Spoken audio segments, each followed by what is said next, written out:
तो student exercise 1.3 देखिएगा। इसका जो क्वेश्चन 1 है इसमें हमें कहा गया है कि आप जो भी थ्योरम यूज करेंगे वो मेंशन करेंगे। तो पहला पार्ट इसमें देखते हैं, question 1 part 1।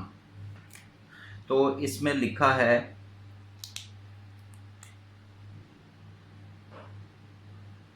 Limit x approaches 3 2x + 4। तो स्टूडेंट इसको इवेल्युएट करेंगे और जो भी थ्योरम हम यूज करेंगे उसकी जनरल फॉर्म सामने लिखेंगे। तो यहाँ पे देखें फॉर्म क्या लिखी हुई है, दो फंक्शंस ऐड हो रहे हैं और लिमिट अप्लाई हो रही है। दो फंक्शंस ऐड हो रहे हैं और लिमिट अप्लाई हो रही है, तो हम दोनों फंक्शंस पे अलग अलग लिमिट लिख सकते हैं। तो देखें limit x approaches 3 2x, limit x approaches 3 of 4। यहाँ लिखेंगे that this theorem allowed x approaches a f of x plus g of x। तो f of x plus g of x दो फंक्शंस ऐड हो रहे हैं, तो हम limit उन पे अलग अलग करके लिख सकते हैं। x approaches a f of x plus limit x approaches a g of x। It is easy to see के लिमिट हम दोनों के साथ अलग अलग लिख सकते हैं। This is allowed by first theorem we wrote. उसके बाद देखें तो 2 को आउटसाइड लिखेंगे as it is coefficient x approaches 3 of x plus limit x approaches 4 x approaches 3 of 4। तो यहाँ पे वेरिएबल नहीं है, कांस्टेंट इटसेल्फ है, तो यहाँ कोई चेंज नहीं आएगी। यहाँ जो कांस्टेंट कोफिशिएंट है उसको बाय शिफ्ट करेंगे। यहाँ बता देंगे कौन सा थ्योरम यूज हुआ है, ये वाला theorem x approaches a k times f of x। तो k आउटसाइड लिखेंगे और लिमिट को फंक्शन के साथ लिखेंगे। जो थ्योरम्स में हम इसकी वैल्यू l और m लिख रहे थे उसकी ज़रूरत नहीं है यहाँ पे जस्ट हमने बताना है दो फंक्शंस ऐड हो रहे हैं तो लिमिट सेपरेटली लिख सकते हैं। कांस्टेंट कोफिशिएंट है तो कोफिशिएंट आउटसाइड, लिमिट को फंक्शन के साथ लिखा जा सकता है। ये थ्योरम का रेफरेंस देंगे। और स्टूडेंट इसके बाद के जो क्वेश्चंस होंगे, क्वेश्चन नंबर 2 3 ऑनवर्ड, उनमें ये थ्योरम यूज तो होंगे लेकिन हम इस तरीके से मेंशन नहीं करेंगे। तो यहां देखें x अप्रोचेज 3। अब जो लास्ट पे हमने कंक्लूजन देखा था उस कंक्लूजन के अकॉर्डिंग आगे बढ़ेंगे। और वो कंक्लूजन क्या है, कंक्लूजन सेड दैट x जिस वैल्यू को अप्रोच करेगा वो फंक्शन में पुट करेंगे। This function is x and x approaches 3, तो x की जगह 3 आ जाएगा प्लस 4। यहाँ इस फंक्शन में कोई x नहीं है तो ये 4 ऐसे ही आएगा और ये कैलकुलेट करने पे 10 बनता है। हेंस हम इसे इस तरीके से कंक्लूड करेंगे x अप्रोचेज 3 2x + 4 अप्रोचेज 10। तो स्टूडेंट इस फंक्शन की लिमिट का आंसर 10 है। जब x 3 को अप्रोच करता है तो वैल्यू ऑफ दिस फंक्शन 10 को अप्रोच करती है। तो स्टूडेंट नेक्स्ट क्वेश्चन की तरफ आएंगे। क्वेश्चन नंबर 2 सेकेंड पार्ट करते हैं सॉल्व इसका। सेकेंड पार्ट में लिखा है limit x approaches 1 3x² - 2x + 4। तो क्या लिखेंगे, देखें फंक्शंस ऐड भी हो रहे हैं सब्ट्रैक्ट भी हो रहे हैं, तो वही थ्योरम अप्लाई होगा। उसको मैं कंबाइंड फॉर्म में लिखूंगा। देखें what is that combined form, इस तरीके से limit x approaches a f of x plus g of x or f of x minus g of x can be written as. Limit हम दोनों पे separate लिख सकते हैं, f of x पे चाहे वो ऐड हो रहे हैं या सब्ट्रैक्ट हो रहे हैं, और g of x पे। तो यहाँ देखें लिमिट फर्स्ट फंक्शन जो क्या है 3x², उस पे लिमिट अप्लाई करेंगे। सेकंड फंक्शन पे लिमिट अप्लाई करेंगे। थर्ड फंक्शन के साथ लिमिट लिखेंगे।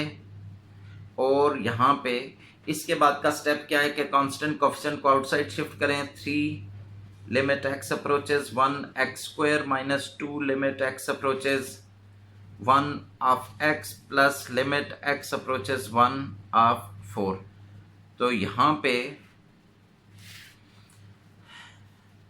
रेफरेंस देंगे, that limit x approaches a k times f of x। k is the coefficient, तो हम कोफिशिएंट को आउटसाइड और लिमिट को फंक्शन के साथ लिख सकते हैं। ये भी थ्योरम हम पढ़ चुके हैं, इसका रेफरेंस देंगे। उसके अकॉर्डिंग ये 2 कोफिशिएंट आउटसाइड लिखा, 3 कोफिशिएंट आउटसाइड लिखा। अब एक और थ्योरम यूज होगा जिसमें हमने पावर वाली फॉर्म देखी थी, दैट फंक्शन की पावर है और लिमिट है। तो लिमिट को फंक्शन के साथ लिखेंगे, पावर को आउटसाइड लिखेंगे। पावर का लिमिट के साथ कोई इंटरेक्शन नहीं होगा।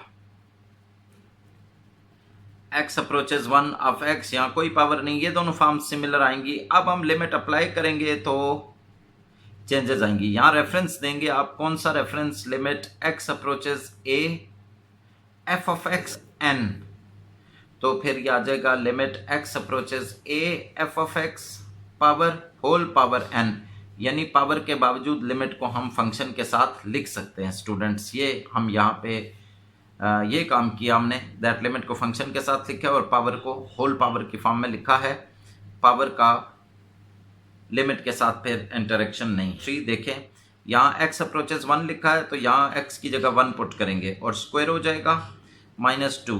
x अप्रोचेज 1 है तो x की जगह 1 आ जाएगा, प्लस लिमिट x अप्रोचेज 1 है तो यहाँ x है ही नहीं तो ये 4 उसी तरह आएगा। आप इसे वैल्यूएट करें तो ये 4 + 3 7 - 2 5 आंसर आ रहा है, जिसको ऐसे कंक्लूड करेंगे that limit x approaches 1 3x² - 2x + 4 value of this function approaches 5। तो स्टूडेंट इस तरीके से हम लिमिट इवैल्यूएट कर रहे हैं। क्वेश्चन 1 में ही हमें थ्योरम्स मेंशन करने पड़ेंगे जो यूज हो रहे हैं, अदरवाइज बाकी जो एक्सरसाइज के क्वेश्चंस हैं उनमें हम क्वेश्चन तो सॉल्व करेंगे इन्हीं थ्योरम्स को यूज करके, लेकिन ये थ्योरम्स मेंशन नहीं करेंगे। पार्ट नंबर 5 देखिएगा students, limit x approaches 2 √x³ + 1 - x² + 5। ये क्वेश्चन है और इसमें दो फंक्शन सब्ट्रैक्ट हो रहे हैं। हम लिमिट को दोनों के साथ अलग-अलग लिख देंगे। x approaches 2 x³ + 1 - limit x approaches 2 x² + 5। यहाँ लिख देंगे दैट दो फंक्शंस जब सब्ट्रैक्ट हो रहे हैं f of x - g of x form है तो फिर हम दोनों पे लिमिट अलग अलग लिख सकते हैं। x approaches a f of x minus limit x approaches a g of x। इसके बाद स्टूडेंट्स देखें तो ये स्क्वायर रूट जो है ना, ये एक्चुअली 1/2 पावर है, तो ये पावर बाहर आ जाएगी और लिमिट फंक्शन के साथ आ जाएगी। x अप्रोचेज 2 x³ + 1 माइनस यहाँ भी ऐसे ही होगा, लिमिट x अप्रोचेज 2 x² + 5। यहाँ मेंशन करेंगे ये थ्योरम यूज कर रहे हैं वो ये है, limit x approaches a f of x raised to power n is equal to limit x approaches a f of x power whole power n, यानी पावर के बावजूद लिमिट फंक्शन के साथ लिखी जाएगी। तो ये पावर है, square root as a power, power बाहर आ जाएगी और लिमिट फंक्शन के साथ आ जाएगी। ये देखें पावर बाहर आ गई और लिमिट फंक्शन के साथ। इसके बाद देखें दो फंक्शंस ऐड हो रहे हैं, लिमिट हम इन पे सेपरेटली लिखेंगे, limit x approaches 2x³ limit x approaches 2 of 1। Similarly यहाँ पे limit x approaches 2 of x² plus limit x approaches 2 of 5। यहाँ लिखेंगे that limit x approaches a f of x, दो फंक्शंस ऐड हो रहे हैं, दो फंक्शंस ऐड हो रहे हैं, सेपरेट किए limit due to this theorem says that limit can be separated to both of these functions when they are added। इसके बाद स्टूडेंट्स हम जो लास्ट कंक्लूजन थ्योरम के बाद पढ़ा था कि हम वैल्यू जिसको x अप्रोच कर रहे हैं वो फंक्शन में पुट कर देंगे, तो फंक्शन में वैल्यू पुट करें तो ये 2³ बनेगा +1, ये ऐसे आ जाएगा। और उसके बाद यहाँ पे देखें x अप्रोचेस 2 है तो x की जगह 2 आएगा और 2² बनता है +5 इज इक्वल टू, अब आप देखें ये लिखा है 8 + 1 9, ये लिखा है 4 + 5 9, √9 - √9 सेम नंबर्स का डिफरेंस है तो 0 आंसर आ गया। तो स्टूडेंट हर केस में हमने थ्योरम मेंशन किया है बिफोर इट। थ्योरम यूज तो सारे सॉल्यूशंस में होगा, सारे सॉल्यूशंस में थ्योरम्स ही यूज होंगे, थ्योरम्स ही अलाउ कर रहे हैं हमें, जो भी हम प्रोसेस यहाँ कर रहे हैं किसी क्वेश्चन के ऊपर, जो भी ऑपरेशन अप्लाई कर रहे हैं, all these are allowed by theorems. लेकिन क्वेश्चन 1 की डिमांड ये है कि जो थ्योरम आप यूज़ करेंगे वो मेंशन भी करें और क्लियरली अंडरस्टैंड भी करें दैट हम ये थ्योरम सारे यूज़ कर रहे हैं। सारे लिमिट्स के क्वेश्चन चाहे किसी भी बुक के हों वो इन्हीं थ्योरम्स को यूज़ करके सॉल्व होंगे, लेकिन हम इसके बाद ये थ्योरम मेंशन नहीं करेंगे। ये क्वेश्चन हमें लिंक बता रहा है कि यहाँ जो स्टेप कर रहे हैं असल में इनमें से कोई थ्योरम अलाउ कर रहा है तब हम ये कर रहे हैं।